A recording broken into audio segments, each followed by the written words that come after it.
গুৱাহাটীৰ পৰা আহিছো এটা সাইনাছৰ ট্ৰিটমেন্ট কৰি আছো বহুত ভাল পাইছো বহুত ভাল দৰৱ হয় এতে এবাৰ সেকেন্ড বাৰৰ বাবে আহিছো এতে বহুত ভাল দৰৱ দিয়ে সেইবাবে নাকটো বহুত উশাহ লবত সুবিধা হৈছে এইখিনিয়ে আমি গুৱাহাটীৰ পৰা আহিছো এয়া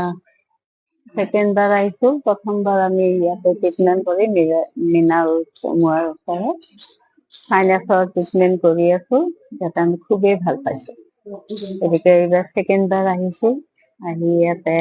আমি এতিয়া বহি আছো আৰু আমাৰ নাম্বাৰ মাতা নাই নাম্বাৰ মাতিলে গৈ দেখুৱাই নাম মৃণাল চমুৱা মোৰ ঘৰ লখিমপুৰ জিলা নৰ্থ লখিমপুৰ DK ৰোড গৰুমুৰীয়া গাঁও আচলতে কথাটো হল কি যিমান পাৰো চেষ্টা কৰিছো নিজকে ত্যাগ কৰিছো ঘৰখন ত্যাগ কৰিছো মানুহজনীয়ে গোটে পৰিয়ালটোৱে আমি এই কামটোৰ লগত আমি ব্যস্ত হৈ গৈছো ৰাতিপুৱা 3টা বজাৰ পৰা আমাৰ ঘৰত মানুহ আহি উপস্থিত হয় তেওঁলোকক যিমান পাৰো আমি সাৰ্ভিস দিব বিচাৰো আৰু ভগৱানৰ কৃপা আমাৰ অকল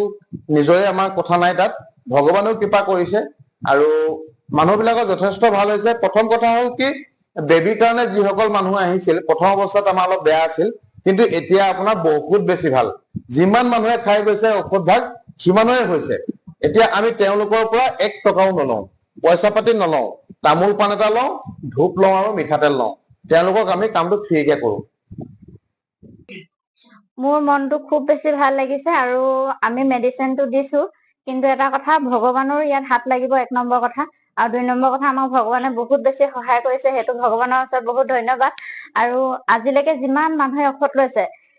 সব মানুহৰে মানে ভাল হৈছে বুলি শুনিছো আজিলৈকে কোনো মানুহে কমপ্লেইন দিয়া নাই যে আপোনালোকৰ মেডিচিন লৈ আমাৰ বেয়া হৈছে বুলি মানুহে আজিলৈকে কোনো কমপ্লেইন দিয়া নাই আৰু ভাল পাইছো হেতু কাৰণে সব মানুহে যি কাৰণে ভাল হৈছে বুলি কৈছে আৰু ভাল হৈছে বুলি যি কাৰণে কৈছে আমাৰো খুব মনটো ভাল লাগিছে আমি দিনে ৰাতিয়ে বহুত বেছি কষ্ট কৰো আৰু তেওঁ সেই ভিতৰত চাই দিয়ে মানুহখিনি ভিতৰত চাই পেলাই আমাক পঠায় আৰু আমাৰ কৰ্মচাৰী থাকে হয়তো আপুনি সেইখিনি ভিডিঅ' কৰিছে তেওঁলোকে দিয়ে বাকি ইয়াত যিখিনি মানুহ খুৱাই দিয়া হয় সেই মানুহখিনি মই নিজে কৰো তেওঁ নাহে কৰিবলৈ কাৰণ তেওঁ বেলেগ মানুহ থাকে যি কাৰণে হেতু কাৰণে মই যিখিনি মানুহ ইয়াত খুৱাই দিয়া হয় সেইখিনি কোনটো পিছত কোনটো দিলে ভাল হ'ব মই নিজে কৰো সেইখিনি কাম